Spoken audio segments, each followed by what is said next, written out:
ਹੌਲੀ ਹਾਸਲ ਮੁਕਾਮ ਹੁੰਦਾ ਆ, ਹੌਲੀ ਹੌਲੀ ਮਿਹਨਤਾਂ ਦਾ ਨਾਮ ਹੁੰਦਾ ਆ।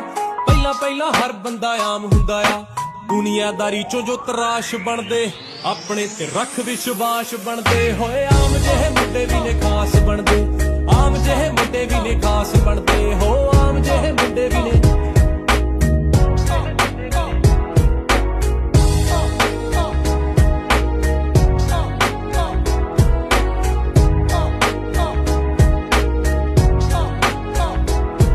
ਮਨ ਸੱਚਾ ਸੋਚ ਉੱਚੀ ਮਿਹਨਤੀ ਵੀ ਹੋਵੇ, ਜਿਹੜਾ ਉਸ ਬੰਦੇ ਦੀ ਤਰੱਕੀ ਫਟਾਫਟ ਹੁੰਦੀ ਆ। ਫਾਇਦੇ ਵਾਲੀ ਗੱਲ ਦੱਸਾਂ ਕੱਢ ਸਾਰੇ ਹੱਲ ਦੱਸਾਂ।